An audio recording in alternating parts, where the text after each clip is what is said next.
And welcome back to the Clear Jets podcast. We host Ben Blessington and Michael Nania. Michael, we are here again after yet another disappointing and depressing Jets loss. Much more familiar post-game pod than last week's, I'll say. Another depressing game sitting in the MetLife stands for me. Fortunately, you didn't have to go to this one, but another game that ended in sadness and rain and mediocrity. So a lot to break down. You know, I will say that the point of this podcast, Cool Your Jets, is to try to get away from all the reactionaries that you're going to see on Twitter and on the sports talk shows this week. We try to keep things measured and balanced.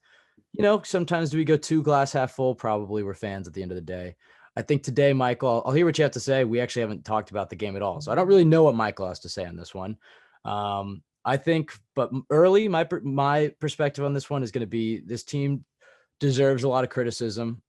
We're going to shit all over them for the next 45 minutes, but the sky is not falling like some fans would have you believing. So with that being said, Michael, recording this Sunday night game's about to start. You've had a few hours to kind of let the game sink in. How are you feeling? I'm about to let loose. That's what I'm going to do. Go ahead. I know you said this is Cool Your Jets, but we got to lay some criticism on this time. Yeah, that doesn't mean no criticism. Oh yeah, but I mean, we're not going to be reactionary like some people out there might be. I think it's all worthy criticism, deserved criticism. But I think for me, the main narrative here is the fact that losing this game is fine. Like I was prepared for them to lose this game coming in. With the Browns win, I think I think with the Browns win, they kind of bought themselves some time to. There was less desperation versus if you lost that game and you're 0-2 and you're trying not to get to 0-3, like you're 1-2. You got a chance to beat the Steelers next week, be 500 going into that Dolphins game, get out of the AFC North gauntlet at 2-2. Everyone would sign up for that. So it's not the end of the world right now. I think most of us would have taken 1-2 through 3 games without Zach Wilson. So if they lost this game competitively, then it would have been, it's fine. There are limitations right now with the backup quarterback, with the injuries on the offensive line, some of the things going on, whatever. But to have a second time in 3 weeks now to open the season where you get essentially blown out at home, you fail to score a touchdown. It feels like the game is out of reach in the second quarter. It just can't keep happening. And again, they fail to win back-to-back games. They still haven't done it. We're 20 games into Robert Saleh's tenure with this team. It's just frustrating. It's just frustrating. And like I said, I'm not expecting them to win every game. This is a desperate AFC champion team, but just be competitive. That's all we wanted to see this year. And it's just not happening. And it's really frustrating. And there are a lot of different reasons that it's happening, which we'll get into, but it's just not good to see. It's not promising. Yeah, I get what you mean. And like the whole thing with the competitive losses, it's kind of hard to measure. I agree. Like, look, there are competitive losses where you're like, back and forth. The other team wins it last second. And you're like, all right, hard to be mad about that. But that would still be crushing. Like people would still be shitting on the Jets for not being able to close the game. So people would be, but I know we wouldn't. Right. We have brains, and we wouldn't be doing that. It would be okay, like you could see it. We know this team isn't complete yet, but they're going toe to toe. But this is okay. I know. Yeah, I think you're going to argue this was a competitive loss, but it was 27-12, and they needed a missed field goal to have any sort of chance, and that supposed chance at the end that they had. I don't know. It's not a game that felt competitive at all, regardless of what the scoreboard says. Okay. As you can tell, I'm very impatient today, Michael, to make this point because I think. Obviously, today was brutal. Look, I decided this morning to go to the game. I was by myself. I was like, you know what? Nobody really wants to go to this game with me. I kind of want to be there. I think MetLife's going to be pumping. Why not dip into some of this podcast money and catch a train out to the game? And, honestly, just a quick side note, solo Jets game experience, pretty top tier. I highly recommend if you're able to do it. But yeah, I mean, look, it's depressing for sure. It was disappointing. The first touchdown drive, especially, you're just like, all right, here we go. I like the perspective that you put in and like, look, all right. Yes, the Bengals are 0-2, which actually makes them more dangerous because they're desperate for a win. 0-2, facing an 0-2 team is just always hard. I don't care who it is.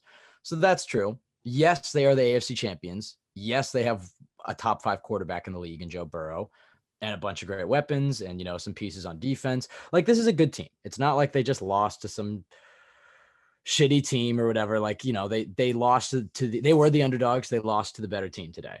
But I don't feel like this game was, it certainly felt like a blowout. Like, I get it, but they had chances. This did not feel like, when you talk about like a competitive loss, this did not feel like the Bengals were playing a different sport. Because believe me, as a Jets fan, I've watched plenty of Jets losses where they do lose by maybe even 15 or whatever they ended up losing by today. Did it get bigger than that? Or it was just 15?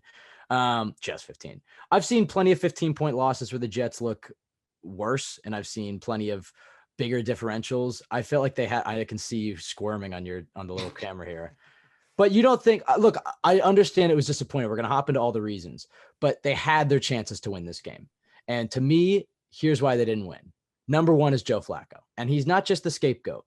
And Michael, you'll even see it more when you watch the 22 this week, because I went back and watched some of the broadcast game, and you can't even get a sense of how bad he was today. I was sitting there upper deck by myself, end zone view, just watching everything.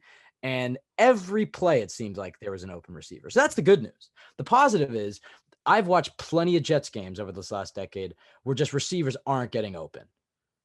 Receivers are getting open, whether it's this offense or the talent they have in that room. Receivers are getting open, specifically number 17. He's open. Every play is out there, it seems like. And it's not too simplistic to be like, all right, just call his number every play.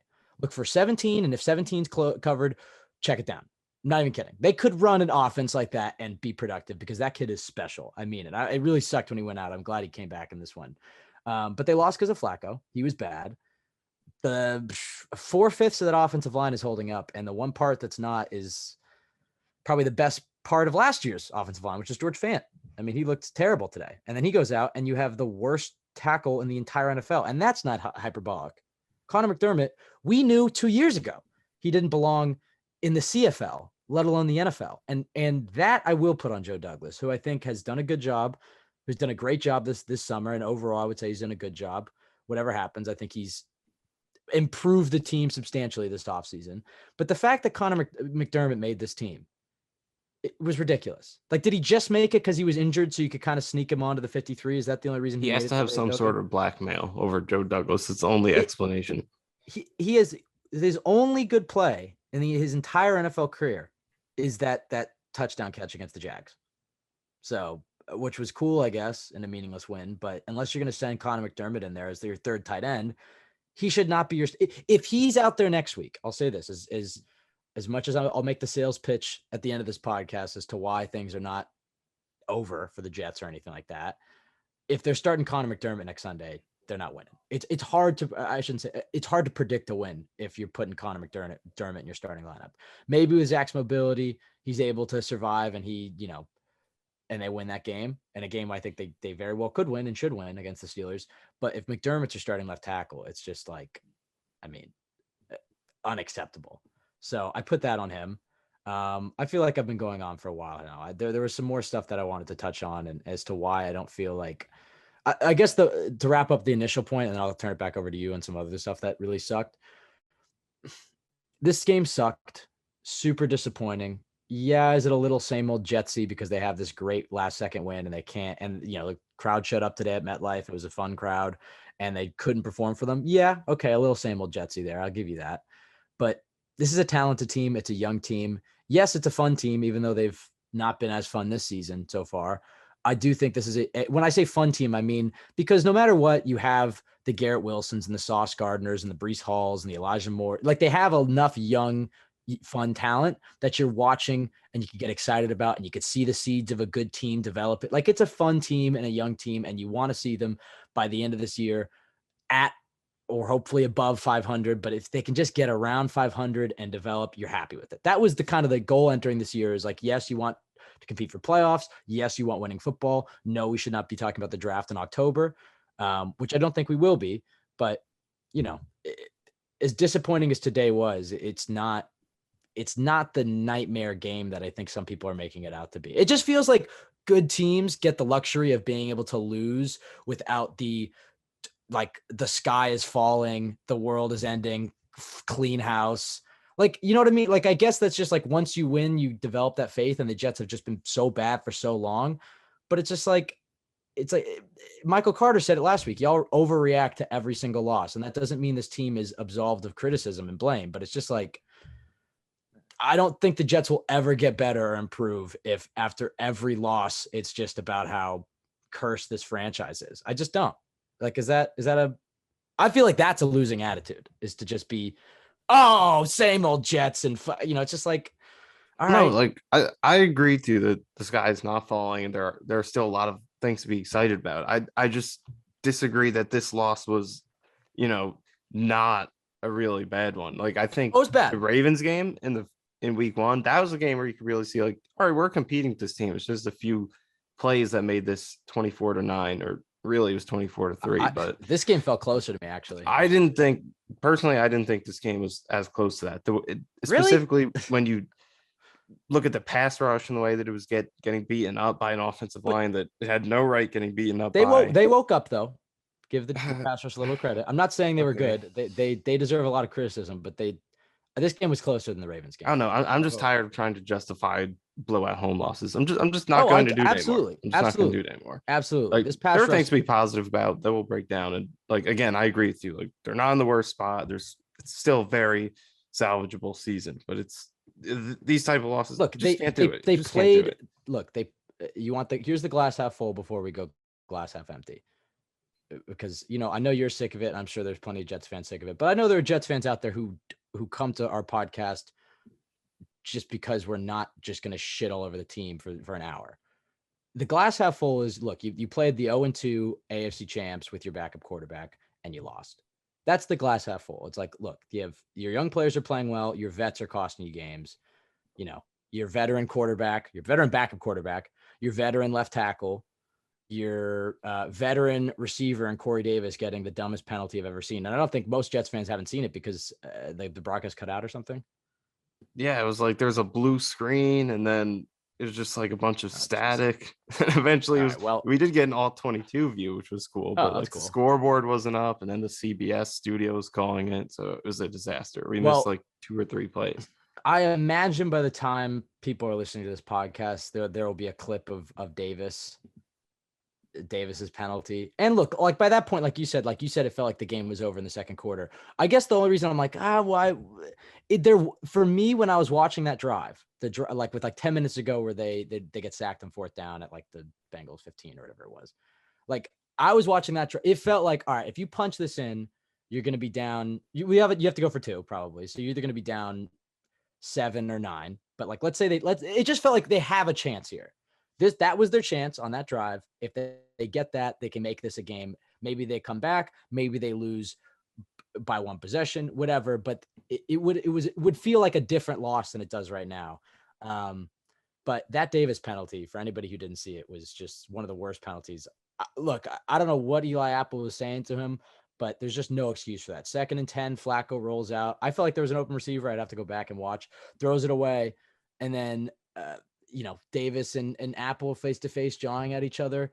And then clearly Apple says something he doesn't like, and he just grabs his face mask. And also Davis is making he's making signs with his other hand. And I don't know I don't know. I'd have to go back and rewatch it, but it was just like, Corey, what are you doing? Like, as it's happening, I'm like, Corey, no. Like, what? And then of course, penalty, 15 yards. And Garrett makes a hell of a play on 3rd down to make it like a 4th and 5 or whatever.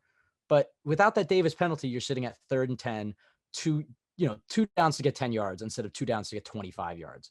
And that's, at the end of the game, once that happened, the game was over. But before that, there was plenty of stuff. Let's just start talking about the game or reviewing it.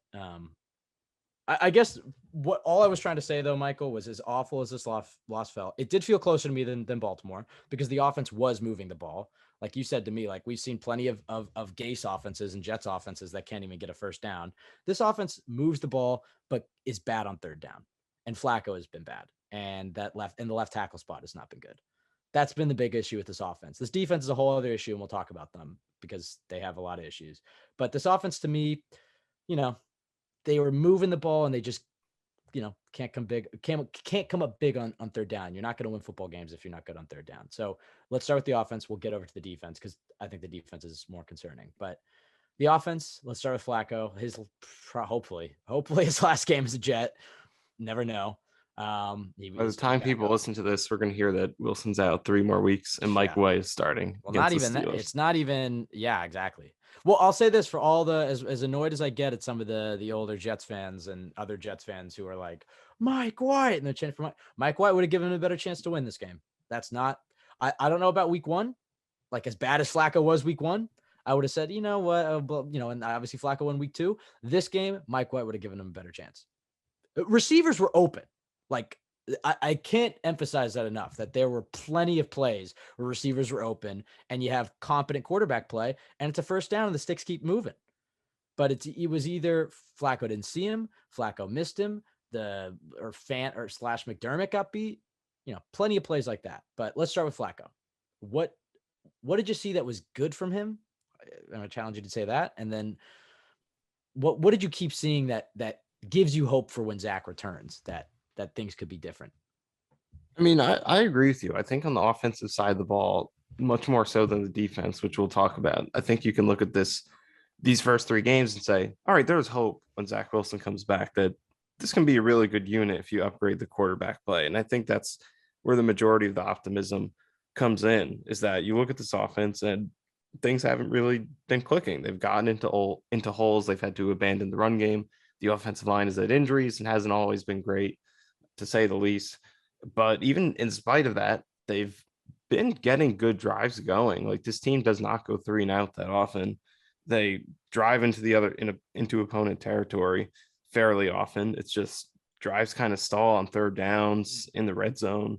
But like you said, you look at the separation the receivers get, how often guys are open, and you're like, you put a good quarterback in there, and obviously pass blocking, better play in that area would help a lot too. But even with the poor pass blocking, just better quarterback play, there could be so much more production for this offense. And both the Ravens game and this game, it's just shocking that Joe Flacco is not seeing these open receivers. Like, I get, like, he's 38 years old. He's not going to give you mobility. He's not going to create when he's pressured. Maybe the arm strength has taken a little bit of a step back, but you at least think he should capitalize on receivers getting open and not leave too many of those open targets on the field. But he's just so rattled, and the Bengals mixed up their coverages. There were times when they would blitz and he doesn't know where to go. Then they would show a blitz and drop people back, and then he starts drifting backwards and for no reason, and then misses open Garrett Wilson up the seam. Like, and I know you were in the game, so you could see it a lot better than I have prior to watching the all 22, but you could see sometimes, like, Garrett Wilson, Elijah Moore just winning on their releases off the line. Like, Garrett was literally open probably 95% of the plays that he was out there. I'm not kidding. There were plays upon plays in which Flacco just was not getting the ball to the right guy. So that's where the optimism comes from. These weapons are good. I think you can legitimately say that through 3 games. And, I think you put a good quarterback in there, and we don't know if Zach Wilson is that yet. We'll see who he is as the season goes on. Is he below average this year? Is he average? Is he good? Is he really good? We don't know that yet, but there's a potential he can be any of those things. And, even if he's just league average, if he's a top 16 to 18 quarterback, that's a huge upgrade over what the Jets have had so far. And I think they could really produce quite a bit if he is playing at that level. So I think that's where the optimism comes from. But, right. There's definitely the offensive line is, something to be concerned about, looking at the tackle position specifically, because look, it's hard to plan for when 3 tackles get hurt, your 2 planned starters, the accomplished veteran you bring in to replace one of them. And so it's hard to plan for that. But at the same time, just Connor McDermott should not be on an NFL roster. He shouldn't be on an NFL practice squad. He's absolutely terrible. Every single time he comes into a game, this is factual, he gives up a sack every single time immediately. It says a lot when George Fant is playing really badly in this game. I think he gave up 2 sacks to Hendrickson, that his replacement is even more noticeable than he is. And it puts the Jets in a really tough spot if Fant and Brown can't go next week, because then you're bringing back Wilson, assuming that he's healthy. because he brings you some mobility. Like, even if they got into the whole, like, oh, we don't want to put our franchise quarterback behind McDermott, whatever. McDermott's mobility will improve, will help alleviate some of the offensive line struggles. Although 4 of the 5 members of the O-line, I feel like the last 2 games have been good. It's really just Fant. Like, it's that left tackle spot. But Mitchell's been great. He can play left tackle, but if they can't go, I don't think you touch Mitchell. I think you just let him keep getting reps at right tackle, because he's a guy that may end up being a long-term starter. So just keep getting right tackle reps. But yeah, I mean, hell, start Grant Hermans over McDermott. Like, that's the level that it's at with McDermott. It's just like anybody, practice squad, other team waiver, like any tackle they could put in would be better than McDermott. That is not hyperbolic. This podcast is not one to shit all over its players and make these grandiose statements. McDermott is the worst tackle in the league, and he should be cut tomorrow. He should have been cut 3 months ago. He should have been cut 2 years ago. He should not be 3 on years this team. ago, he was on this team giving up We sacks. knew immediately he was bad. And the only reason he's still alive is because I'm not advocating killing him. The only reason he's still on this team. We're going overboard. Yeah. The only reason he's still on this team is because of his length, his size and his length, and his perceived athleticism. But it's not anything that he's doing on the field. It's just his measurables. That is the measurables plus any blackmail he might have on. The only reason the Jets quarterbacks are still alive, I guess, is what we should be saying. Yeah, exactly. Well, no, if they play McDermott next week, rest in peace to Zach, because McDermott is garbage. Like, and it's hard to say that about somebody who's made it to the NFL, but he really is. He might honestly be the worst player in the league. All right, but enough with the anti-McDermott. This loss is not on him, although we felt this way. Safe to say he's not coming on here anytime soon. Yeah, I don't think he's a future friend of the pod. But hey, if he has to play next week, and he plays well, I'll buy his jersey. If he plays next week, if he starts next week, doesn't give up a sack, and the Jets win, I'll buy a Connor McDermott jersey. I may end up giving it away, but I'll buy it. And it may be off of some Chinese website and get it for like $4, but I'll buy a McDermott, a 69 McDermott jersey. He's 69, right? Okay. Yes. The only positive of having that jersey. That's true. I could duct tape over it. The things that are giving you positive with this team are 4/5 of that O-line, the weapons, the receivers have been outstanding. And look, as much as I shit over Corey Davis for that penalty, which was beyond stupid, and he had the bad drop week 1, Corey Davis is not a bad receiver. He gets shit on too much. Like that catch he had, I think it was in the 3rd quarter, but it's real tough catch. He had to go up and just get leveled. And really a ball could have been picked off, and he saved Flacco's ass there. Like, he is their physical guy over the middle. That's when people say they want a physical receiver.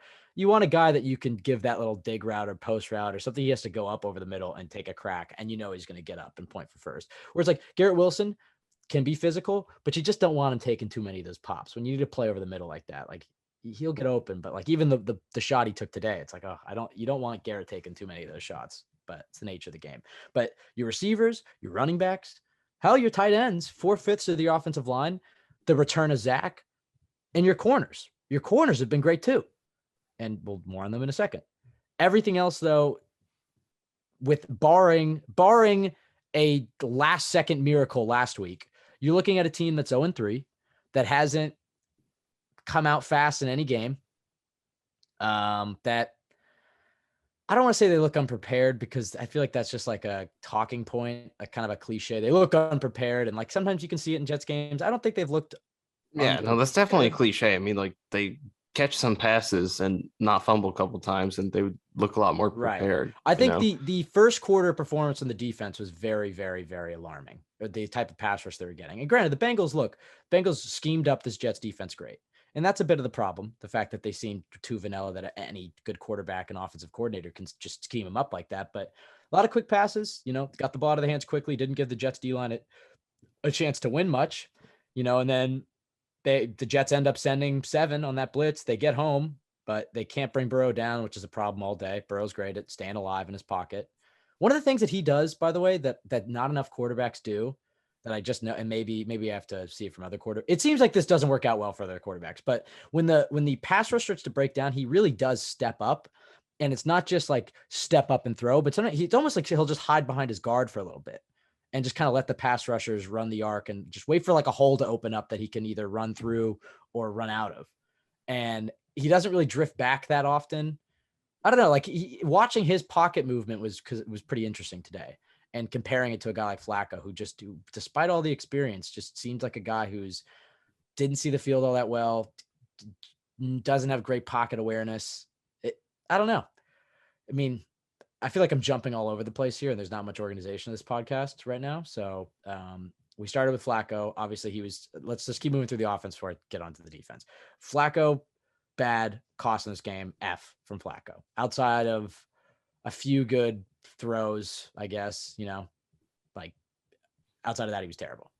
I mean, you'll wait till you watch the All-22, Michael. You'll be half happy because it'll be like, all right, this loss was not as bad as it looked because Flacco played horrible. And then you'll be half like horrified and pissed at how bad Flacco played. Like that, even like, I know it was kind of meaningless, but the throwaway he had, I think it was at the end of the game. He had a throwaway where it was like, Garrett Wilson was wide open for a touchdown. Like just nobody around him, wide open for a touchdown. He just sails it like 20 yards over his head. And oh yeah, I think I do remember that. I think people had to have noticed that on TV because people started to boo. But even then, early in the game, like the wheel route to Brees Hall, I'm sorry, that's not Flacco. No, if you see the replay, you'll see it. But he definitely should have caught it. But if he puts that out in front of him, it's a touchdown and it's an easy catch. But he made that a much harder catch than it needed to be on an uncontested throw. And then the next one to Elijah Moore should have been picked off. And if he put him more outside, he would have had a good chance of catching it. Yeah. So two things in those plays early in the game. I know I'm talking a lot here, but two things in those plays. Hall's got to catch that. Flacco puts it back shoulder because he sees the leverage of the yes, I have to watch the full replay. You're right. I'm sure if he throws it earlier and he lobs it out in front, maybe it's a touchdown. But the ball Flacco threw was not the issue there. That ball was not a hard catch. I'm sorry. I'm not saying that the throw couldn't have been better. I think when you see it, yes, he still does, but I think you'll see when he throws it. Like there's no excuse for it to be where it was. That would be different if it was a bullet pass. I'm telling it was. I watched I know I didn't see the replay, but I watched the ball with my own eyes. It was not a hard thrown ball. Like he lofted it in there. It was a back shoulder. I think both things could be true. He should have caught it. And no. It could have been a better. It could have been a better throw, but Hall has to catch that. That's what I'm saying. Yeah, that's okay. We agree on that. Also, if you want to put blame on Flacco for that, Garrett Wilson again's wide open on that play. Go back and watch that. Garrett Wilson gets open. I mean, throughout the game, and even when Wilson went out, then I started to watch Elijah Moore, and Elijah Moore was open on a lot of plays. And you bring him up on that play. I think LaFleur, for the most part, has been good overall. I would say I'm happy with him, but he has issues, and one of them is the way that he's using Elijah Moore. I've talked a lot. I'll give it to you. How are the Jets using Elijah Moore currently, and how do you think they need to change it? And then specifically, what did you see from Elijah Moore on Sunday?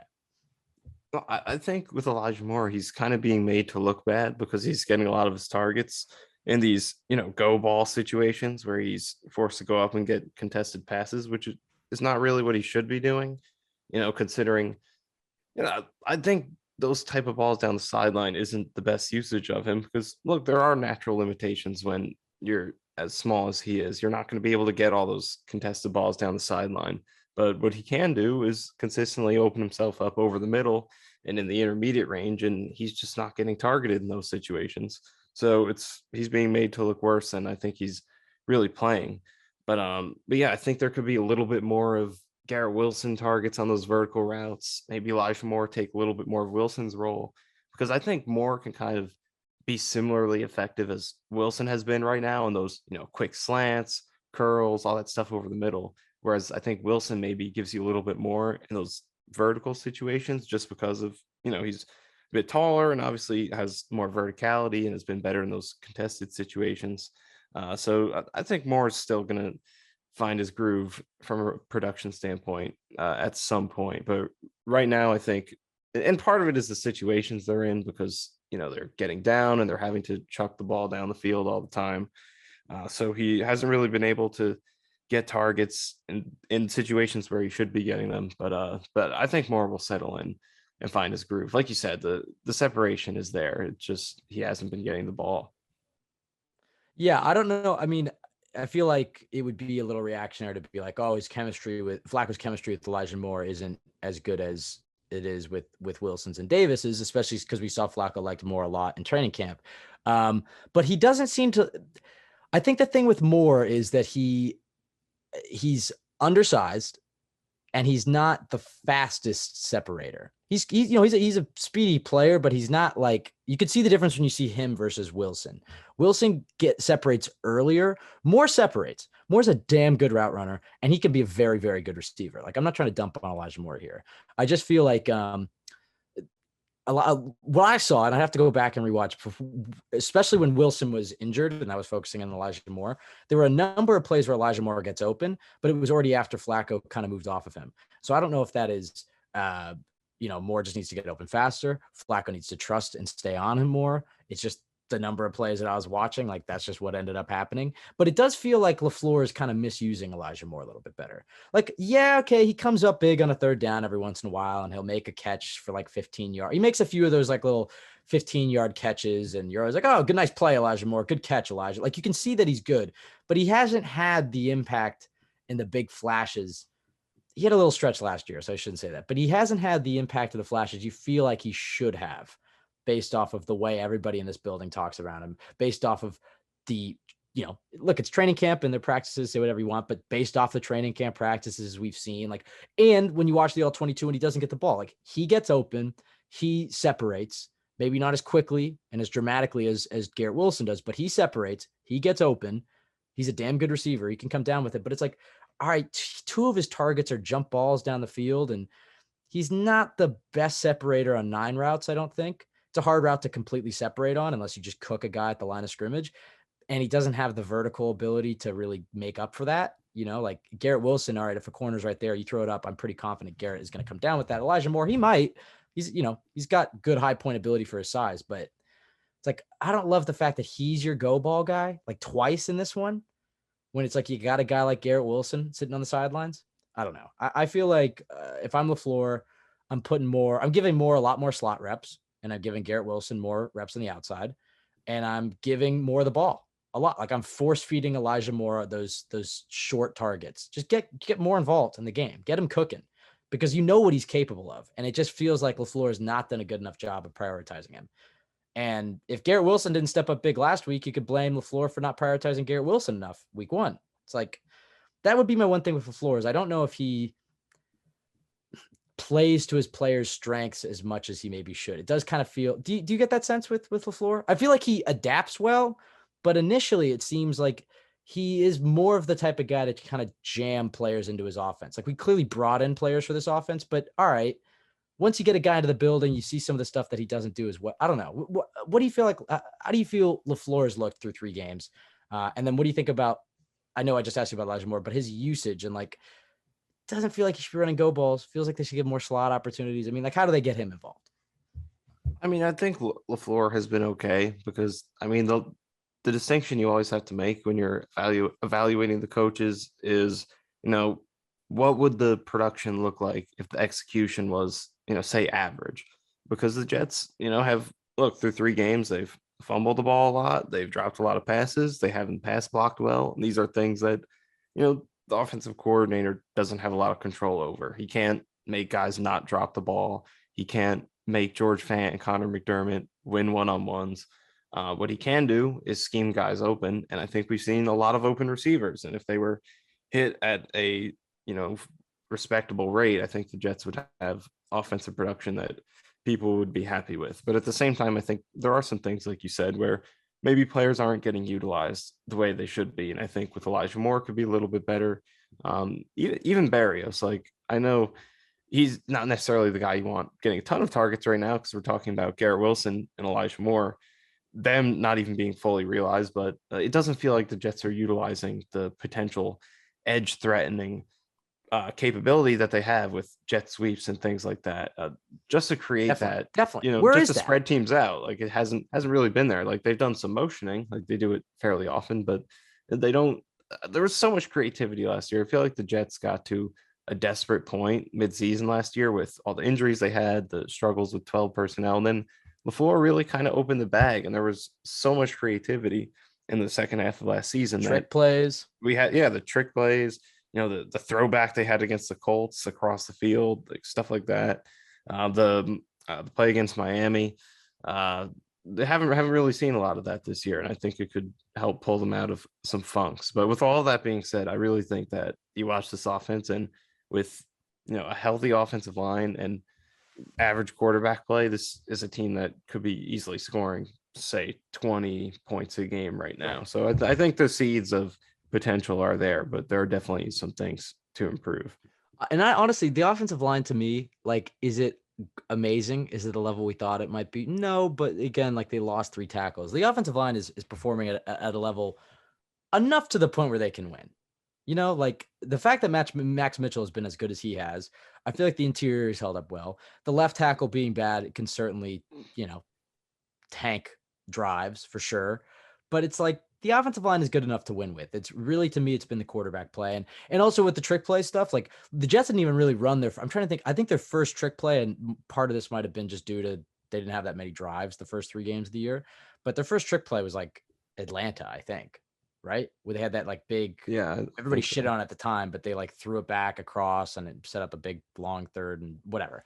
But so I think earlier in the season, if I'm just guessing, maybe the offenses don't go to those trick plays as much because it's like, once you put that on tape, it's on tape. And so you got to be, I don't know. And they're also early in the season, that stuff gets installed during a week of practice. I think the Jets are just trying to get the basic shit down right now of their offense. But I mean, yeah, the offensive line, I think in this game, and you have to rewatch it, so I don't completely know yet, but it really felt like it was just a very bad left tackle game that yeah. was kind of responsible for most of the pressure. First Fant, then McDermott. I don't Well, remember a ton of interior pressure, and I don't remember noticing no, Max Mitchell that much. no. And also Hendrickson is very good. Like you can't, it's not act like it was just some bum Bengals defensive end who was whooping Fant. Like it is a premier pass. I guess you could say, would you classify Hendrickson as a premier pass rusher? I mean, I would. The only distinction there is like he was really just like Fant was. He was really struggling the first games too. He Right. had That's no true. sacks over the first 2 games. He only had 3 pressures, and he wasn't facing the best tackles Right. in either of those games. So it's definitely. I mean, I guess you would hope with Fant, like the injury can be used as an excuse at this point because it seems like he's been kind of fighting through that, and the recovery maybe hasn't from that knee surgery hasn't gone as well as you would hope because he was really bad these first 3 games, and that's been one of the most disappointing things on the entire team relative to what you expected. Because there are issues that you expected to have, like safety or linebacker or whatever, which we'll talk about. But George Fant is supposed to be a big time pass blocker for this offensive line, and instead he's been the biggest liability. So Yeah. that's been very disappointing. Yeah. But as bad as he's been, I really hope that he's able to play Still better than a lot better than McDermott. like 5 oceans better when you look at the talent difference. All right, I guess we can move to the defense, but yeah, from the offense, it's just like, all right, the weapon, you'll see the all 22, Michael. I'm sure the listeners, you'll read the articles or whatever, but the receivers are getting open. They were not the problem today. Felt like the tight ends were getting involved and they were not the Yeah, a problem. quick The running point backs, on that.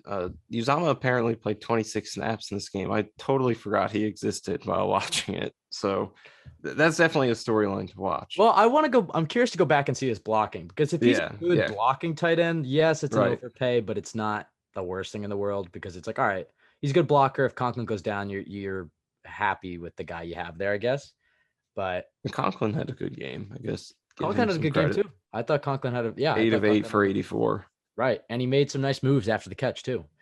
Um, you know, but Yeah, you're right. It's the blocking with Uzama, so I'm going to focus in on that when I get to rewatching it. If he's blocking good, it's all right. If yeah, he not, had then the it's one definitely catch. that's definitely a problem. But yeah, the run. I think the run blocking is kind of disappointing in this one. That's something I would also throw in. Right. The run game wasn't really that great. There weren't a ton of holes. Anything they did get was kind of created by the running back. So It run doesn't. blocking. It feels like if Becton was healthy, this running game could be really, really, really good.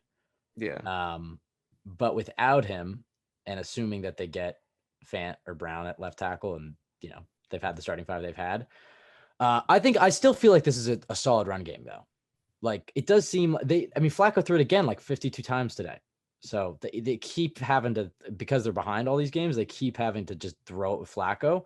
And they've been up 22 seconds the entire season. They haven't had a game yet where they're up and they can kind of play their type of football that they want or supposedly want to play, which is like run the ball, keep the defense on the sideline, whatever. But they haven't really had the opportunity to do that. It does seem like when they do run, that they do it right. I don't feel like the run game is a big issue for them yet. I really do. I mean, look, again, I've seen Jets offenses struggle to rush for a yard. So the fact that it's like, all right, it seems like most times they give the ball to Carter or Brees, they get a few. And they've had some nice carries in there as well. The outside zone isn't working as well when you've got a guy in Fant who's just hasn't really been a very good run blocker and is off to a tough start this year, especially with the knee injury. Wonder how much that's affecting his ability to get out in space. I think Mitchell's actually been pretty solid in the run game. But again, solid for Max Mitchell is not, it's not like he's playing amazing in the run. Like, he's doing well, and certainly compared to where you'd expect for a fourth round rookie, you're thrilled with him. But it's not like the Jets have, if they had a Becton at left tackle or right tackle or somebody they could run behind, they could really open up that outside zone. But I noticed in this one, it did seem like they were going inside a little bit more, which worked out. I mean, I feel like when they did go inside, they got yards. So I bet you're going to see more inside zone from this offense. Do you agree with that, Michael? It feels like Brees especially started to get going a little bit. Like Carter's so slippery that he can slide through those holes, and then Brees, it felt like, was doing a better job of just going north-south, getting upfield. He had a few great moves today as well. I thought Hall played pretty good. You saw some signs of him getting north south a little bit more after Robert Saleh pointed it out that he could improve on it. There was a big play last week that he missed out on because he strung it out to the sideline instead of cutting it up the field. So I think there's a little bit of improvement there. I think the run game has not been as great so far as we think it could be, but it also hasn't been bad. And I think once they get a chance to really establish it, then it should be able to pick up a little bit, because Joe Flacco's thrown 155 passes. They have not really gotten a chance to establish that run game at all. No, so the only lead they've had is for 20 seconds in Cleveland at the end of that game. So I think the run game is actually not in a bad spot, but that Becton injury was killer. All right, that's it for the offense. We'll come back to some of the positives and stuff, but moving the ball, have to be better on third down and need better quarterback performance. And you worry about the left tackle spot until how long was Brown supposed to be out? I know Saleh was like, he said he's hopeful he's back this year, but initially wasn't it supposed to be like a 4-week injury or something like that? Wasn't that the initial diagnosis? Did we ever get like a concrete timetable on it? I know he was on IR, but it didn't seem like he was going to be set to come back when it was over. I'm forgetting. Or when he was first eligible. What did he even hurt again? Shoulder. All right. Well, that's right. Yeah. Well, all right. Well, and I don't know. God knows how bad Fant's injury is as well. So we'll see. But the Jets got to do something to tackle. Either one of those guys got to get healthy, or they're going to have to sign somebody or or just have a tight end next to McDermott the entire game. I mean, like, I don't know. Not looking forward to that, but that's kind of my view on the offense. Guys are getting open. Very excited for Zach to come back. Defense, different story. I've talked a lot. What did you see from the defense? Obviously there's a lot of bad, but try to sprinkle in some good there, Michael. I mean, try to balance. I mean, I'll try, but we have to start with some of the negatives here. I mean, the concerns with this team, I'll start on defense, because there are some paths to improvement offensively, like we went over, but defensively there are players on this team who are not playing up to the level where you expect them to play up to, and there's not a ton of there are some fixes they can make that I'll bring up, but this pass rush is getting paid a lot of money and has had multiple first round picks invested into it to be able to create pressure on its own, and they're just not doing it. And we had legitimate excuses for the first two games. Baltimore, edge threatening run game, scrambling quarterback. You want to be disciplined. Okay, they stopped the run, didn't create a ton of pass rush, but it was fine. They had a good game. Browns, elite offensive line. All right, let's see how they do against a not elite offensive line.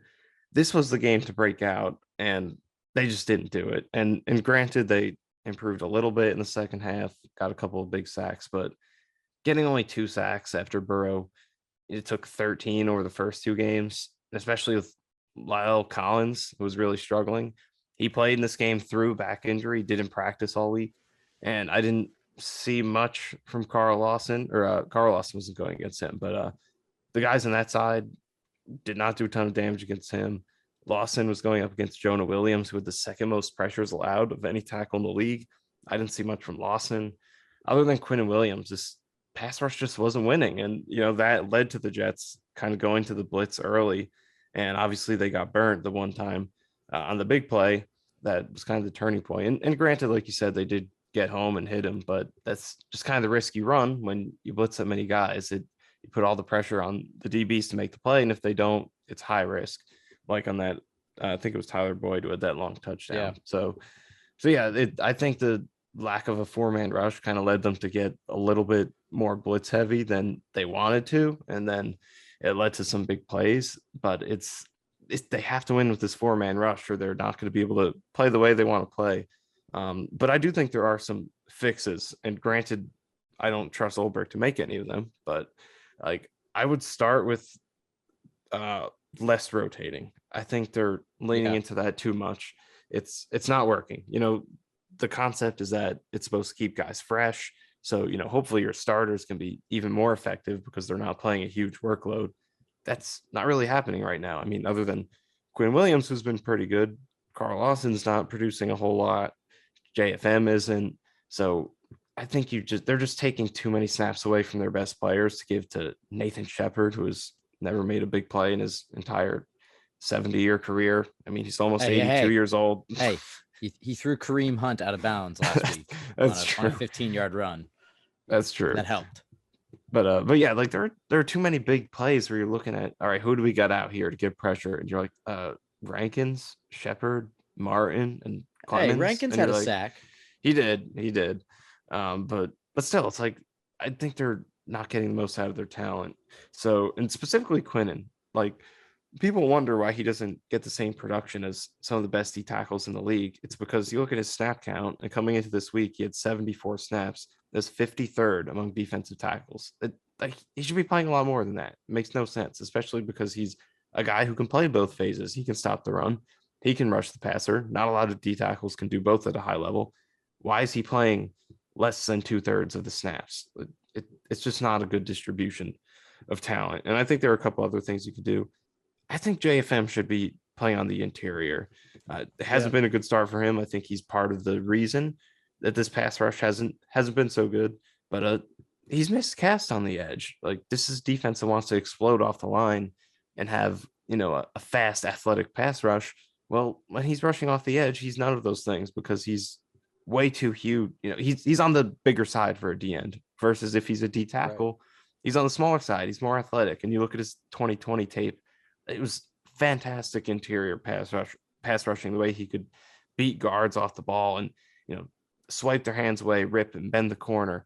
Like he was so good in that role. And I get that he helps the run defense on the edge, but this pass rush is the bread and butter of this defense. And it's not good right now. And I think you got to find a way to spark it. And I think getting JFM back inside can do that. And one more, Bryce Huff has got to be playing. I mean, I guess I understood it first 2 games, playing a run team. Bryce Huff's not the greatest run defender on the smaller side, but he can get after the quarterback. I think he would be a starting, maybe not starting player because of the run defense, but I think he could be one of the 2 or 3 best edge pass rushers on a lot of teams in this league. And just like his win rate and his pressure rate and all that stuff has been very good in his career. And you watch his film and it backs it up. Explosive off the line, great hands, is able to defeat the offensive linemen's hands and get around the corner pretty well. I think right now you need that juice. You need a spark. I really think he's a 53 man. Well, obviously he's on the 53, but he's a player who should be active every single week. But those are some changes I'd make, but I highly doubt we're going to see that. We're going to see Nathan Shepard continue to get 30% of the snaps and get 0 tackles as he does every single week. And plenty of that. So I'm looking forward to it. I think they will. I agree with everything you said, by the way. I do think that I think Saleh is more. You're not giving enough credit for his willingness to make change. I'm not saying that Ulbrich, has shown any sort of opportunity. Ulbrich hasn't changed at all, since he's come in here, and he had that press conference back in May, and you got mad at it, and a lot of people did, where he was like, "We're going to rotate our guys. They're going to be playing like 35 snaps a game or whatever it is, and we're just going to be rotating them." And everybody blew up at that. And you were right a little bit. I mean, we're 3 weeks in, and it's just like, does the production really go up when these guys are off the field? It's not really. Does it? That really seem like right now it's not happening. Because it's a war of attrition between both the offense and defensive lines. And so I get the idea is like, all right, look, let's just keep our best guys fresh so that when they have to come in on the big third downs, they're going to be better rested and they'll come in and they can win. I get the thinking behind it, but we haven't seen any of the proof that it actually works. And it's also quite possible that it's just like, look, the game is set up for the offensive line to win. Like most snaps, even a guy like Connor McDermott, and we talk about how terrible he is, like he still has reps, he wins, but it's not necessarily because he's the better player. It's just the way the game's set up. If they run to the other side or they get the ball out of their hand within a second, it's like there's not much you can do as a defense. And it's just like, I just feel like the more plays that your best players are out there, the higher the chances that those guys are going to make plays. And it seems like there's far too many plays, to your point, where it's like, the Bengals get a big first down between the 40s, and it's like, okay, yeah, why is Nathan Shepard out there? Like, why are all these backups out there that, are great depth, but when they turn into your starting offensive or starting defensive line, between the 40s, between the 30s, or whatever's deemed not important, it just seems like, I don't know. I agree with you. It seems like a misuse. And maybe it's too early to make this point. And I'm going to do the complete opposite of what I just said I would do in terms of this podcast being not too reactionary. We'll be measured. But with Carl Lawson, I think it's really hard to come back from an Achilles injury. And look, he's 3 games in. He had a sack. He's had pressures. It's not like he's a bad football player all of a sudden. He's still a damn good pass rusher and a guy you can win with. The thing that remains to be seen, and look, he's 3 games in too. So it's also like, I feel like he'll get better as the season goes on, the more reps he gets again. He's just working his way back up. And I say this as somebody who's had plenty of Achilles issues. Like I had Achilles surgery when I was a kid, so a little different. But I was, I was in a wheelchair a little bit there, Michael. I had the crutches. I know what it's like to overcome the Achilles surgery, and it's not easy. And I do wonder how much it's affected his get off and his burst and his ability to win with speed. Because it does seem like even his sack last week was a bull rush. Like, is Carl Lawson too small to be only being able to win with power? Like, is that too early? It's definitely too early to say after 3 games. Like, I still think Carl Lawson has the potential to win with speed. I still think it's possible that his get off might be just as good as it was pre-injury. But through 3 weeks, what I've seen, because I didn't go to any training camp practices, is okay. He's never been a huge sack monster, but he's been a pressure guy. I still think you're getting that, but the get off isn't, in my opinion, when I watch it, it didn't seem as explosive, which is understandable. I still think it's explosive and still he can win with it, but because it's not as explosive, those pressures aren't getting there as quickly, and he can really only move power. And going back to your point about moving JFM inside, it's like all 4 of the defensive ends, or all 4 of the defensive linemen the Jets are playing right now, are all trying to win with power at the same time. And it's like, if you put JFM inside and then you bring in another edge like Huff or Jermaine Johnson, who wins mostly with power, but Huff wins with speed. It's like just bringing something else to this defensive line, because Lawson is supposed to be the guy in your wide 9 defense that, he's your premier pass rusher. He's still going to win with power plenty of times, but like, you'd like to see him bring that juice, like you said, Michael. And if he's not able to do that, like maybe we thought he could, then yeah, put JFM inside. It'll give you more pass rushing juice. And then it gives you the opportunity to put another edge rusher out there who can help bring that edge juice, help bring those pressures and push the quarterback into Quinnen Williams and JFM and Rank, whoever you're bringing. I agree with you. I think JFM needs to be inside a lot more. I think they need to be playing. They need to adjust the rotation numbers, the rotation sliders. And then I think Carl is far from the issue with this team. That's the only reason I'm like, I don't want to like start this thing of anti-Carl Lawson, because I still think he's a very good player. I just think that part of the reason this defense will never win the style they're playing unless they're 4 getting home. And I think part of the reason they're not getting home is those 2 things. JFM needs to be inside. Lawson, I think Lawson could use some speedier help on the edge if you put a guy opposite him. That's just my opinion. What do you think about that? What have you thought of Carl Lawson and specifically some of the way some of these Jets defensive linemen have been playing? Because they do get their wins. It just doesn't seem like it happens at the same time. Yeah, I'm interested to focus on Lawson on this week's film because first two games, I think Baltimore game, he's pretty good. It was mostly focused on containing the run, all that against Jackson, and he did a good job. He was disciplined, and he did have some pass rush wins.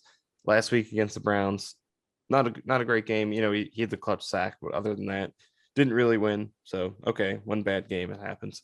But this week, it didn't really feel like he was winning a whole lot. Maybe he had a few late, but I'm interested because I saw a tweet from Next Gen Stats. They put up by their tracking the pressure leaders for the season so far, and they have lost and tied for third with 13 this season, which I don't know if I fully agree with that or if I've seen 13 pressures from him this year, but at least that's one outlet that is supporting him. So I'm interested. Well, he doesn't get yeah. Sorry, I'm just interested to I'm look back and see if maybe there are some wins that I didn't see live because it is kind of hard to pick that up when you're watching it. Like, sometimes guys win and you don't really notice it because it happens so quick. But, maybe there were some that I missed today, but it did feel like the first time that he just wasn't doing as much as you would hope.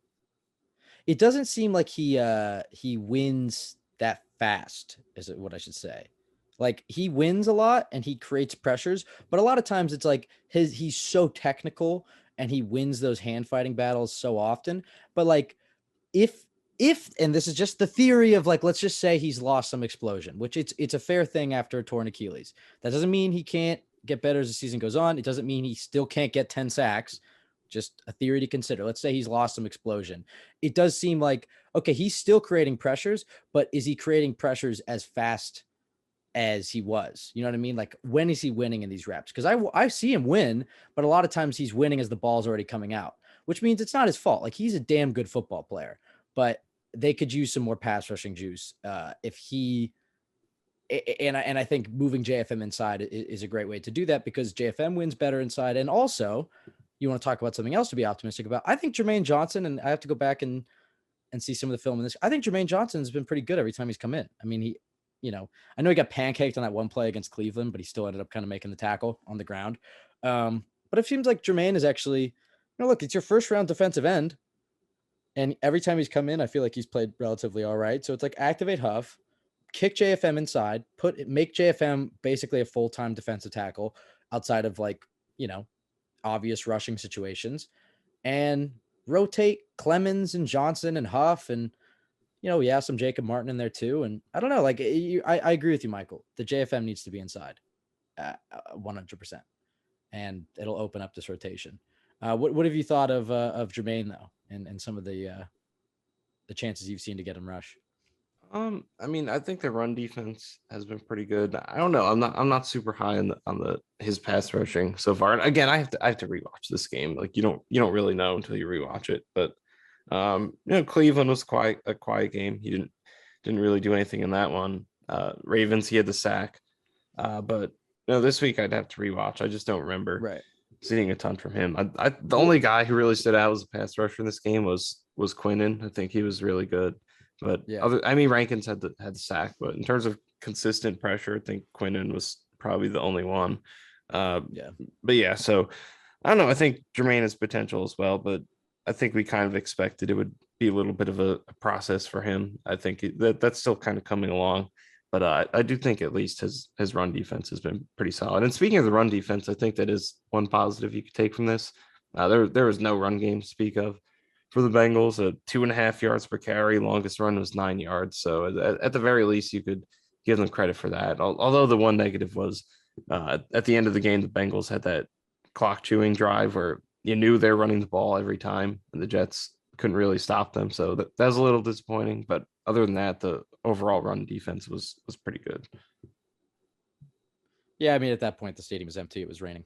They missed the field goal, I guess. For a second when he missed that field goal, I was like, 2 weeks in a row. Here we go again. Then they started to move it. Here we go again. They can do it. Yeah. All right. I guess we'll move on for the defensive line. It just feels though like they need to do something, and luckily they have the players on their roster to do something about it. And next week, hey, they might be facing a rookie quarterback or they're facing Mitch Trubisky. It's as good as this week was against a struggling offensive line. We're going up against Joe Burrow and 3 great receivers. So I think next week, all right, defensive line, you didn't really come out and play like you hope they would. I think they woke up towards the end of the game. I'm sure the Quinnen sideline screaming with Coach White. So to go to that, like, because I wasn't watching that on the broadcast at the stadium, but I saw the replay. White Cotton and Quinn and getting in each other's faces, which, by the way, is not a bad thing to me. I know people were trying to point it like, ooh, drama on the Jets bench. It's like, all right, I don't mean to say anything. I've really only seen that from good teams, so I don't mind Quinnen and them getting kind of fiery at each other. I shouldn't say I've only seen that from good teams because I've seen it from bad teams, but it's like that. It is a thing you see from good teams as well, so it's not like a bad thing. Apparently, Quinnen was saying, because it was after the touchdown they allowed when they sent the blitz. Quinnen was basically saying, trust us, trust your front four to get home and do what we've been doing as defense and don't blitz. And White Cotton listened to him and the defense looked better. But I almost kind of agree with blitzing. Like, I kind of disagree with Quinnen because it's like the thing I don't like about this defense, and this opens it up to a wider topic. You can take it whatever way you want, but it seems like, all right, with Rex Ryan's defense, right? It was basically built. It was the opposite of what the Jets have right now. They had great corners. They invested in their corners. They had Revis and Cromartie. They drafted Kyle Wilson.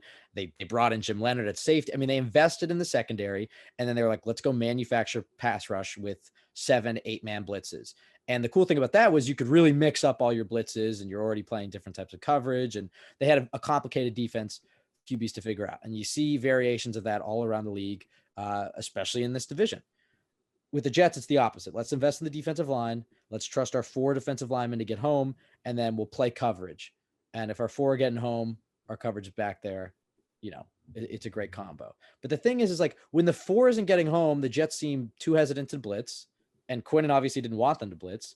But it seems like they're almost like too vanilla and too predictable. That the thing I kind of liked about Rex Ryan's style defense is like, okay, well, if your blitz, if the quarterback is kind of picking apart your blitz, it still felt like you had or at least it felt like the Jets would then go and play coverage sometimes and kind of open things up again. Whereas the Jets seem like they can only play one style of defense. You know what I mean? Like, it doesn't feel like the Jets can just say, hey, look, we have Sauce Gardner and DJ Reed. Let's play some man-to-man and get after the quarterback.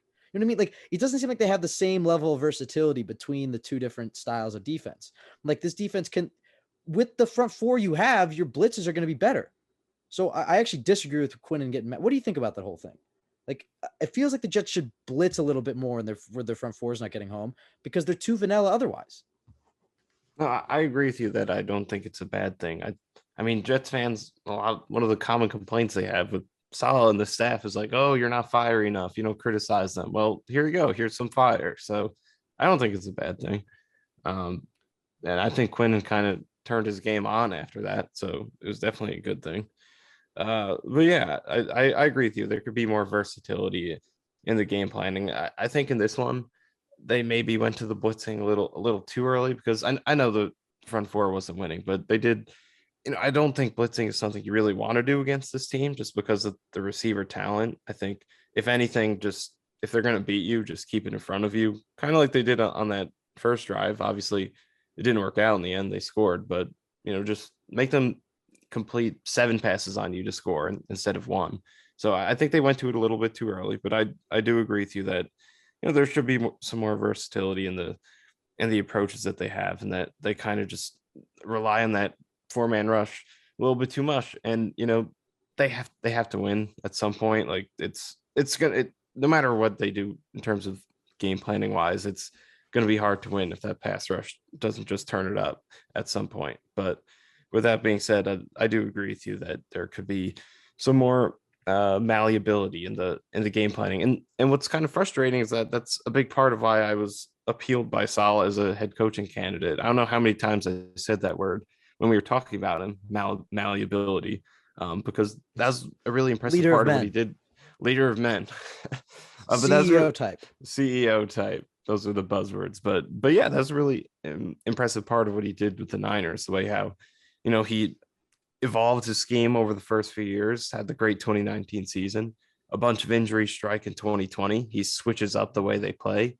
and they're still successful with all those injuries in 2020. But now it seems like they're so just committed to what they want to do, and there's Wonder what's not really what's the a difference, ton of Michael? What's the difference? the defense coordinator. Yeah, there you go. I can talk about him, or do you want to talk about him? Ulbrich? No, I think you can talk about it because you were Okay. kind of bringing this point up to me before we started recording. So go ahead.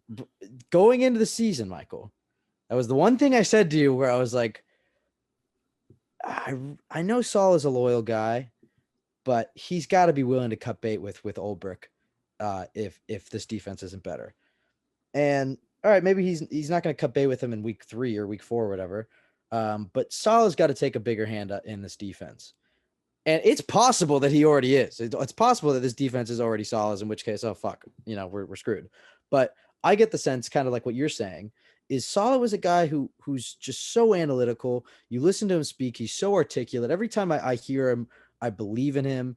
And it's not just like the bullshit pandering that you'll hear a lot of coach. Like, I listen to him, I can tell he's genuine. I can tell he's a smart guy. And I have faith that he'll get shit figured out, right? That he'll try different. He's not going to just, when I listen to him, like, okay, he's not going to be the type of coach who's just going to keep trying the same shit over and over again. And you obviously know it's not going to work. Like, they're going to get creative, because you saw from the offense, like you said, when they kind of hit a desperate time last year with all the injuries, and you saw them really kind of open up the playbook and try different shit. The defense, you haven't really seen that from. So I really do hope next week that we see JFM more inside, and I hope we see Huff active, and I hope we see, if they don't want to blitz more, like you said, I think they have to blitz more next week, regardless. I mean, you see if your four-man rush gets home, but the Pittsburgh weapons, I mean, the Jets corners are better than Pittsburgh's weapons. I know Pickens is a great rookie, and they have Claypool, and they have some guys, but like, it's Trubisky and it's Pickett. Hopefully your four-man rush gets home, but if they're not, you got to get in their face. You got to confuse them. That's the thing with Ulbrich, is it just feels like it's just so vanilla. It's like they don't even do a lot of the fake blitzing, I forget what it's called. Not ghost blitzing. I mean, obviously Darnold said seeing ghosts. What's that called? Why can't I think of the word? It's escaping me right now. You're not gonna help me. I don't know. You didn't give me much to work off of. Like when they have all the linebackers and they crowd the line of scrimmage, and then at the snap they fake blitz, and then they drop back. There's a term for that, for the linebacker. Okay, whatever. People know what I'm talking about. All right, don't help me. Just stare at me. I don't know. I can't help you. It's escaping me. Okay, whatever. But they don't even do that as much. I'd be curious to see how much cover 2 they played. That was a big thing I saw this week of how bad the Bengals were against cover 2 in the first 2 weeks, and the Jets play it like 1% of the time or 2% of the time. Michael, did you get an idea of how much of what type of coverage they were playing? And again, it's you can't really in the game. It's hard to see. I mean, I don't remember seeing a lot of it, but we'll have to rewatch it. But yeah, that's another good point. It's like, I think good defenses, like, I don't know, if you play the Patriots or something, like they would be ready to, okay, this is what works against the Bengals. We're ready to do that. But versus the Jets, it's like, this is what we do. So and hey, it's possible they played a lot of cover 2. The Bengals knew the Jets were going to come out in it. They worked a lot on it, and the Bengals beat their cover 2. It's possible. I have to go back and see. But yeah, it does seem like Ulbrich is too set in his ways. I don't like the rotation. It just seems like they have some weird calls at bad times. I don't know. It's just Ulbrich, to me, when I listen to Saleh talk, it instills confidence. When I listen to LaFleur talk, it instills confidence. When I hear Ulbrich talk, it doesn't instill the same level of confidence. I agree. When he talks, I'm like, oh, all right. Is this just like I don't want to sound like rude. I'm just going to be honest. I can't tell how smart he is. No, like, he might be very smart. I'm just saying that doesn't come across as obvious as it is when I hear Saul and LaFleur talk. Ulbrich may be a genius. He may be the smartest coach they have. I'm just saying, when I listen to him talk and what we've seen from the field, I'm like, is this guy just a blowhard? Like, is he just a cheerleader? Because I know Saul is not. People will accuse Saul of being a cheerleader, but this guy, he's damn smart. Like, I can tell when I listen to Salah. But with Ulbrich, it's just like, I don't know if I buy what you're saying, but I don't know. I will say this, the kind of getting off the defensive line, DBs, I felt, held up very well against Chase and Higgins and co, to the point where they, like, look, go back to their touchdown. Their first touchdown, the DBs held up. defensive line didn't get home. Burrow had all day. He rolled out. He found Pirine right at the goal line. Stats on the defensive line not getting home because Burrow had like 7 seconds. Second TD, they sent the blitz, and Whitehead misses the tackle, and he jailbreak touchdown. And then there was the third TD. What was the third TD? Chase was wide open. Chase was wide open. The miscommunication. So it was like a busted coverage, a 8-second play where they can't get him and they score a touchdown, and then a missed tackle. I feel like the secondary, I should say these corners have been very good. Would you agree with that? Yeah, I agree. I think they've been really good, and especially Sauce in this game really stood out. He's just breaking up big plays on a weekly basis at this point, and it's pretty clear he's going to be really good. And there's some stuff to clean up. The Chase touchdown this week looked pretty similar to last week's bust. We're going to have to rewatch that and kind of decide who was to blame for that, whether it was Sauce, Quincy, Joyner. I feel like this one probably wasn't on Sauce. Last week was definitely him, but this one might not have been him. But either way, we'll watch it. I think this. Chase said after the game that Jamar Chase said in his post-game press conference that Sauce said to him on the field that he was supposed to pass him off. So Sauce clearly doesn't think it was his fault. So maybe he's right. But going back and watching the touchdown, it seems like it makes more sense for Sauce to stick with Chase there, because everybody else seems like they're in man, and then he just ends up with Quincy on Mixon, and it just leaves Chase wide open. And so I guess Joyner, he could have passed him off to Joyner if he goes over the. I don't know. It could have been a match where Quincy is supposed to take the first inside route, while Sauce was supposed to. Right, that's true. Stay in the flat. Because if Chase went to the corner, Sauce would stick with him. But if Chase goes over the middle, Sauce gets the flat, Quincy stays back. I don't know. Well, it also could be Joyner, because he opens up. I think it's Joyner. He opens up inside, even though Whitehead is right next to him, opening up with the same leverage. So I don't know. It could also be Joyner. I think Sauce might be off the hook for this one, though. But either way, it's hard to say, though. It does seem like Sauce could have maybe stayed with him, and Joyner was the safety help inside. I don't know. It's hard to say. I think you're right. I think Joyner's supposed to take Chase. Sauce comes down and takes the running back, and then Quincy was supposed to just stay in zone. Covering the middle of the field. I don't know. This is guesswork here, especially without. I'm not looking at the play right now. It's off the top of my head. But overall, Sauce had the great breakup of Chase downfield. I felt like Sauce and Reed have definitely been major bright spots, and Carter II goes unheralded as well.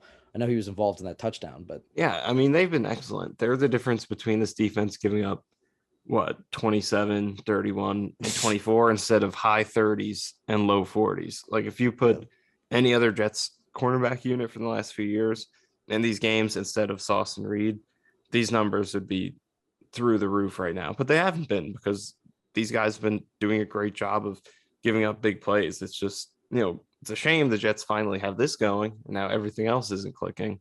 But that is another thing that kind of gives you hope. If these corners are so consistent, imagine if they do get a pass rush going and you chain those two things together, the type of production you could have. And, the talent is there for the pass rush. So hopefully it can be figured out. But you have to love the corners so far, for sure. I just think kind of tying this into with Ulbrich is I get that Quinnen wants to be put this on us. The talent that we have in this room, let the 4 get home.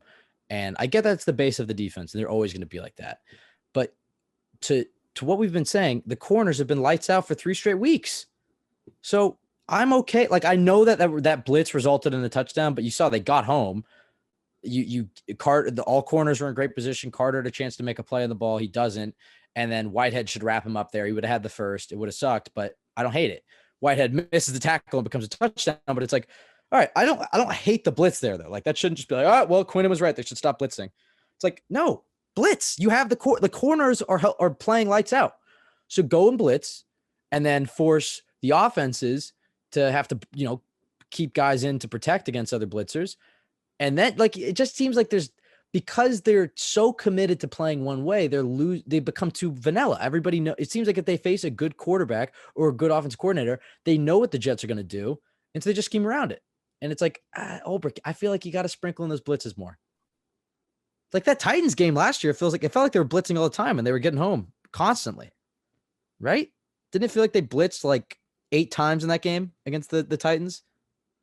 Yeah, I mean, they definitely put it to use. But, on that point about Whitehead, like, we got to talk about the safety play. Yeah. That is a huge issue right now. One more thing critically the safeties, because I said this in the podcast last week, though, just to wrap up this whole thing about blitzing. But having look, the Jets have, at the very least, they should have an amazing, great 4-man rush. At the very least, they have a good 4-man rush. They have 4 good defensive linemen who mostly win. Maybe they're not winning as fast as we would like, but that helps out your blitz. It's like I said this on the preview pod. It's like, okay, if you have 4 great defensive linemen, they don't just have to rush 4 every time. It's like, if you blitz with 4 great defensive linemen, you're going to get home even faster. It's, you know what I mean? Like, having 4 great pass rushing defensive linemen doesn't mean you can't, send guys off of them. Because guess what? Even if you send 7, okay, you're putting pressure on your corners. Well, they still have to block Quinn and Williams. They still have to block Carl Lawson. They still have to block JFM. They still have to, you know what I mean? Like, and then you throw in those extra guys who are going to help get home when those guys eat up blocks. It's just like, I don't know. Sorry. It just feels like there's no reason the Jets couldn't be blitzing more. I don't know. Sorry. Go ahead. The safeties have been bad. I agree. And I agree with you, but still, I think the most important point is just guys have to win a little bit more, because especially the first couple drives of this game, specifically that touchdown pass, is just like, it just can't be happening. That's not the way they didn't build this team. Yeah, and the finishing has to be better, but it's just the winning though. It's because, I mean, there just weren't a lot of plays where it's like, quick win by Lawson, quick win by JFM, and he gets flushed out. It's just Joe Burrow standing around for 5 seconds in the pocket is not what you envisioned coming into this game with that offensive line playing the way it was. Huff has a chance to bring the quick wins, because I don't think anybody on right now everybody's winning with power, and those wins aren't normally that quick. Martin is the only guy who's not rushing with power. Yeah, no, even when they win, like, it's kind of just like you said, it's just pocket collapsing, which is great. But if that's the only way you're winning, then it's just going to create. You're not getting the quick wins. Then you're just getting they're not getting the quick wins. You're leaving scrambling lanes open. And again, like, winning with power is great, but if that's the only way you're doing it, it's not going to be totally effective. If guys aren't doing it at the same time, it's not going to be totally effective. So yeah, and it's like, and if you just have one guy who can win with finesse, or even if he's not even like just with bend and burst, and like he's just firing off the ball a little bit. Quarterbacks, because of that chaos that the finesse pass rushing and the speed can, cause, they'll step right into your power rushers who are slowly collapsing the pocket every play. You know what I mean? Like, I feels like every defensive line needs one guy who can kind of create chaos, and the other 3 just have to kind of, close the pocket and they'll win. And the Jets, and Carl Lawson hasn't been that guy to create chaos. Like, I think he would have been last year, and we thought he would be in this year. He still may end up being that. He still may end up being a very good football player who just can't create the same chaos we thought. But they have a guy in Huff who's inactive, who I think has the potential to do it. And they have other guys that can do it, but maybe they just have to play more and get more opportunities. I don't know. All right, sorry. Safeties, terrible. Are you replacing Joyner? Are you trying out Adams/Davis next week? Or are you giving Joyner another week? I couldn't really tell how bad he was, if I'm being honest, but I'd have to go back and watch. Yeah, I mean, I don't know. I think at this point there's nothing to lose. It's just hasn't been good. And then Whitehead, I mean, you're not going to make a change with Whitehead, but he's definitely playing, I think, kind of at the worst of his capabilities right now, just because, the coverage struggles have been there, the angles, the head first tackling, because, that's a big thing with Whitehead. Like, he's known for his big hits and all that. And, he can make big hits and he's an enforcer, but his consistency as a tackler is definitely not a strength. Because at the cost of him making a lot of those big hits is that he's so aggressive and he puts his head down, lowers his shoulder. He misses a lot too. And obviously we saw that in its worst form on the touchdown play. And he had a bunch of missed tackles in addition to that. So he's struggling right now. Joyner's not really doing anything well. So the safety play is rough right now. That's going to be a big issue to fix in the offseason, because other positions, it's it's more disappointing that they're struggling, because you do have talent, but at least you can be hopeful. Like, okay, maybe Carl Lawson had 3 games that aren't quite to his peak, but there's 14 games left. He could definitely turn it up And still by the have way, a and good he's season. still getting sacks and pressures. It's not like he's Yeah. non-existent. So, but this is a position where the talent's not really there. So looking forward to the future, it's definitely one where investment is, or a heavy investment is likely going to be needed. Well, they seem to be very high on Tony Adams, and it's not like that means that they should that he's a shoe-in to be a star or anything. But it's like, all right, if you're really high on Tony Adams and LaMarcus Joyner's constantly having miscommunication issues, and again, I have to go back and see, because I'm not going to just throw him under the bus, because I'm going to be honest, I don't really know how much of this game was to be blamed on Joyner. I know he's been really bad in the first 2 games, especially the first game. He was horrible. But yeah, like I guess the thing I'd want to see from the Jets going into this next week is, from the defensive staff, is just change, malleability, like you said. Try out different shit. Like, don't keep trying to throw the same shit at a wall and hope it sticks. That doesn't mean they have to overthrow everything, but it's like, all right, yeah, maybe give Tony Adams more reps at free safety. I think they're worried about. I think they like the veteran presence that Joyner brings, but it's like, all right, that veteran presence doesn't mean shit if he's having a miscommunication touchdown. It means every nothing week. right now. He said if this touchdown was on Joyner, he's had at least 3. At least, there could be more than that if I think about it more, but at least a touchdown in every game that has been a result of his miscommunication. Not even him just getting beat, but like, if the vet is the guy that is allowing 3 miscommunication touchdowns, at the very least, he's had 3. You got to go with the Rook then, because it's like, all right, well, the Rook might give you some of those miscommunication plays, but he'll make up for it with maybe some of the flashy plays he'll make. Whereas Joyner, like, I know he leveled, was that Boyd or Higgins on that one play, sent him out of the game? Higgins, yeah. I mean, that was a great play, I guess. I mean, obviously it was a big play for the Bengals or whatever, but like, okay, Joyner, lighten him up.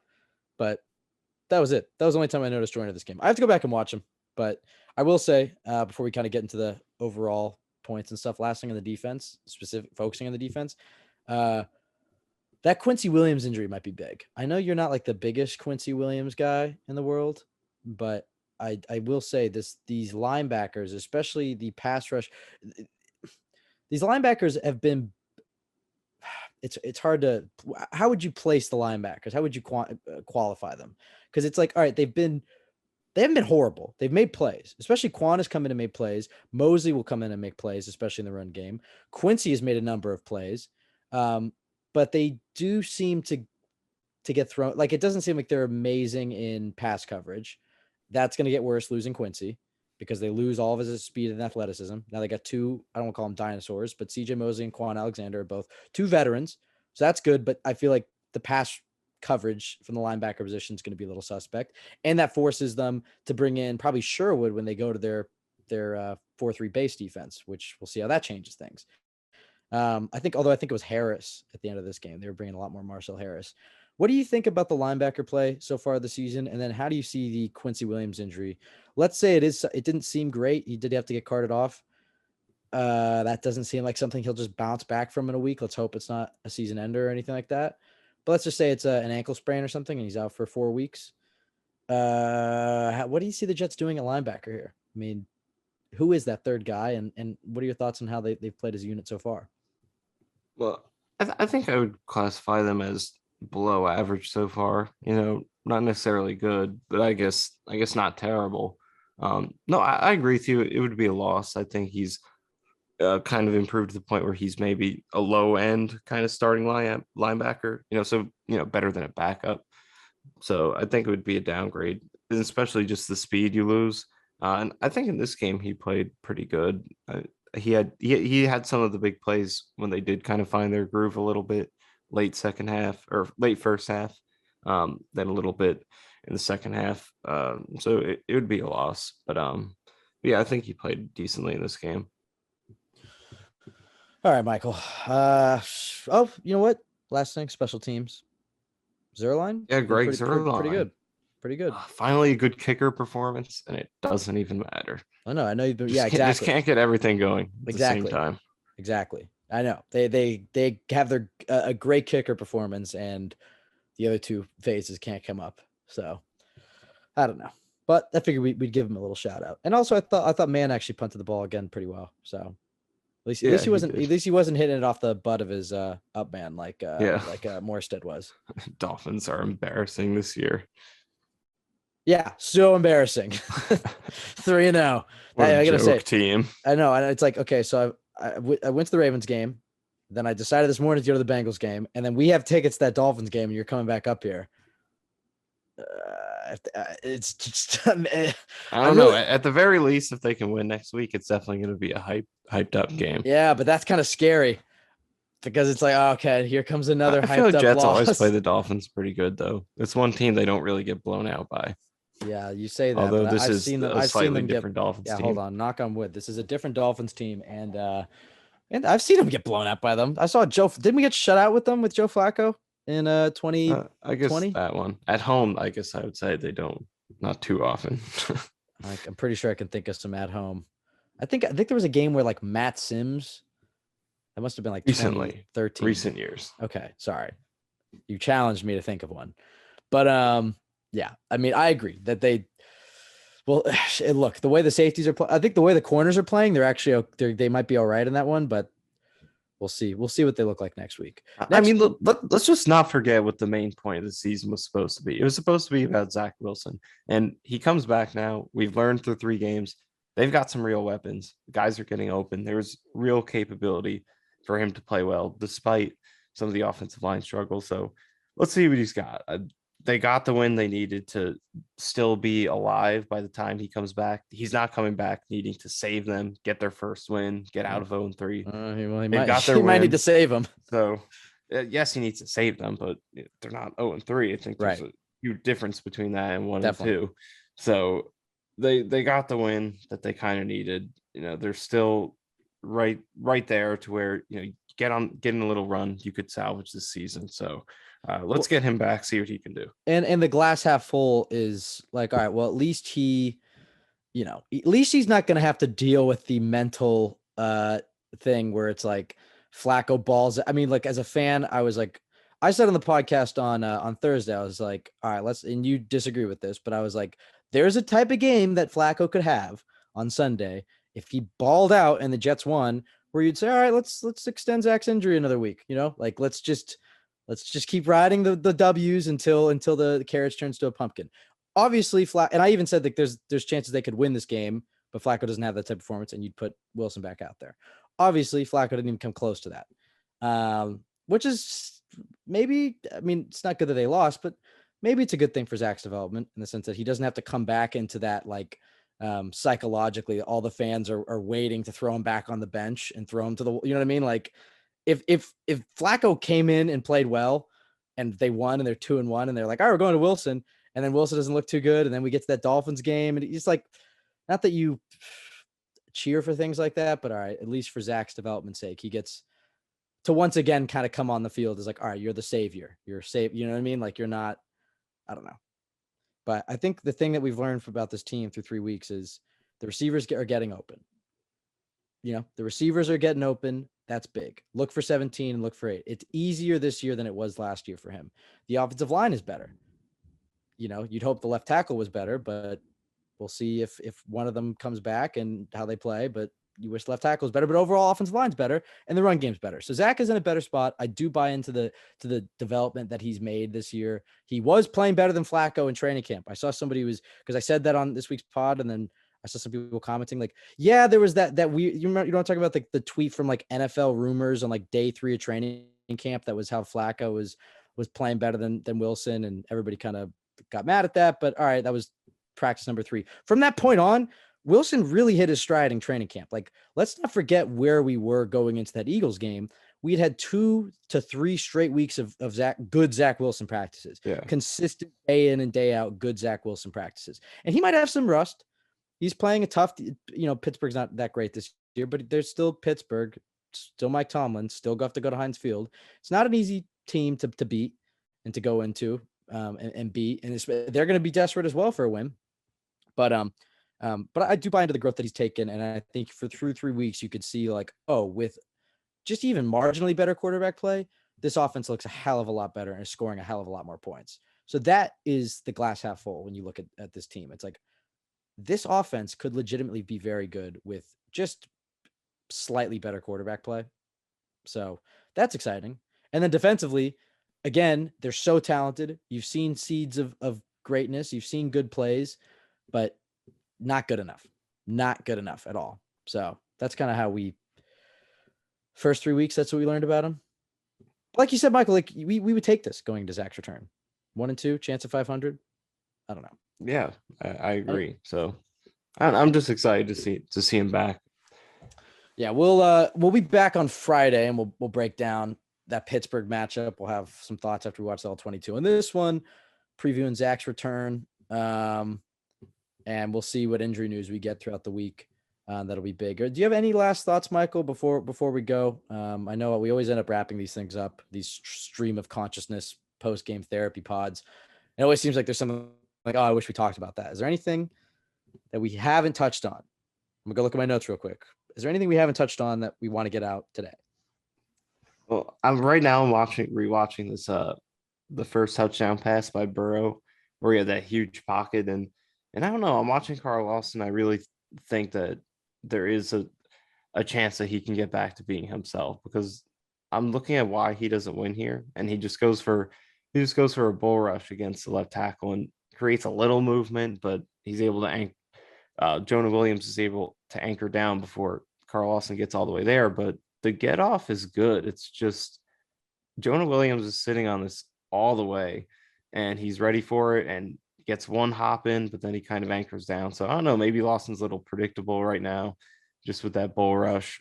Lawson comes into a little bit high, and Williams is, like I said, he's totally ready for it. He's all the way down.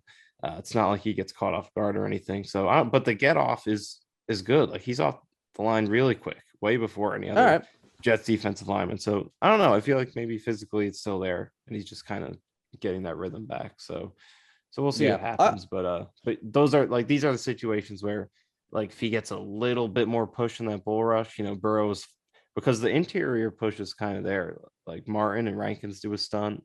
They get some decent cave in, but this is what we were talking about earlier, because all of the push on this play is kind of like towards the quarterback. So that's why Burrow is able to roll out and no one really gets an angle on him. But if Lawson in this situation can get a true win, then that's where the havoc can happen. But I could see it athletically. He's still got it. It's just not all there right now. All right. Well, we got to go back and watch the All-22. That's what Friday's pod, when we talk about this game, will be about. But yeah, I don't know, man. I think this I think putting JFM inside is the best thing they could do immediately. That and fixing the rotation. I don't know. Saul likes those bigger defensive ends, man.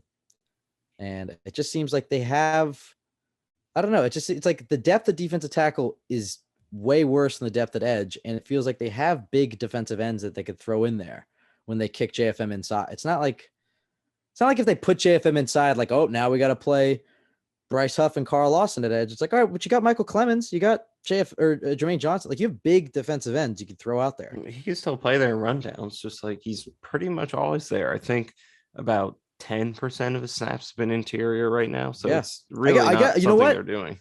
I think I owe Connor Hughes an apology then, because me and him were going back on Twitter. And I was like, there's no way that he's do. You're right. It's pretty much full time. Yeah, no, he is, but she should. Another thing I was going to say is, I think, and you don't have to do this a lot because it kind of would exacerbate the run stopping issues, although they didn't have that in this game. But I think they should try to put some of their edge rushers inside occasionally. Put Lawson at 3 tech, put Jermaine there, because I was watching some of this Bengals film, O-line film from the past couple games, and that's how they were giving up a lot of pressure. It's like the Cowboys put Dante Fowler inside, and he got a spin move on their right guard. So, that's something that you could do occasionally. The Eagles a couple years ago had a lot of success doing that with their edge guys. So it's something you could occasionally do, especially in obvious pass situations. Yeah, like that goes back to versatility. And it's not even that, Michael. So it's like, because they're so reliant on the 4-man rush that they don't, it's not like they even throw that many stunts and stuff in there too. Like it seems like they're Yeah. so like, all right, well, we got to get home with our 4 within 3 seconds, so we don't have time to waste on a stunt. You know what I mean? Like, and so it's like all 4 guys just rush up the field. I don't know. I would love to see some more stunts. Losing Quincy, you lose your best blitzing linebacker, but I'm sure they can make up for that. I don't know. To me, going into this next week, obviously the return of Zach will get the most attention. But for me, how does Ulbrich, Saleh, and this defense respond? That to me is going to be the biggest thing. But I guess we'll wrap it up there. We'll have a lot more. Most of Friday's pod will be about the Steelers, but obviously we'll have our 15, 20 minutes recapping this game after we saw the 22. So be on the lookout for that. Stay tuned to Jets X Factor. We'll have all sorts of film breakdowns and articles this week. You can follow us at CYJ Pod on Twitter, Michael _Nania, myself, Ben W. Blessington, iTunes, rate, review, subscribe, please. That helps us out. Check us out on Spotify. Subscribe on YouTube. I don't know. I think that's it, Michael. But the sky is not falling, everybody. It's a young team, ups and downs. We'll learn a lot more about them next week and how they respond. Still don't know how to win yet, though. Need to put some back-to-back wins together at some point. But look, 1-2, chance to be 500 with Zach coming back. We've seen some flashes. You could be in a lot worse situations right now. So you know what? I'm not going to let this loss ruin my entire week. Everybody, Could be the Raiders right now. You could be the Raiders right now. There's plenty worse situations the Jets could be in right now. I'm not as down on this team as everybody else is. I feel like they aren't where you'd hope. Well, I shouldn't even say. You wish they would come out and win this game and go 2-1, but I still see this team getting better and developing. And we're all going to be really happy if they win this game. 2-2 coming out of AFC North. Right. If Zach comes back and they win next week, that Dolphins game is going to feel like a Super Bowl. So, and then they can break our hearts then, and then the sky can fall 2 weeks from now. See, Michael, it's going to be a pattern every week. Then we'll lose then we'll win the next game, which is the Packers game, right? Super Bowl back on. Then they'll blow it to Denver, same old Jets, and then they'll beat the Patriots. Super Bowl's back on. Then they'll lose to the Bills, same old. It's just like, see, that'll be the thing. Like, as disappointing as this is, and I still maintain how disappointed I am in the fashion of this loss. But if this is how the season goes and they just alternate games like this, at the end of the day, they win 7-8 games. That's kind of what we all wanted. So 3 games in, it's hard to really complain too much. I just wish personally, like, the games were a little cleaner losses, Yeah. I don't feel like, I know the Ravens game and this game are both blowouts and you'd wish they felt a little closer.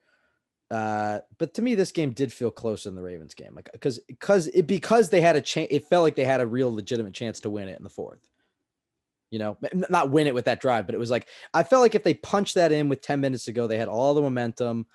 I feel like they could have made it a game. I hear what you're saying, but I guess like in the same respect, like think of the Colts game last year. If they almost scored that touchdown at the end, they would have been 1 score away. But that was I wouldn't call that a close game. Maybe, but they had the momentum of last week. Maybe it's also because right before that drive, credit to the stadium guy, but he played the 2-minute recap of the Browns comeback.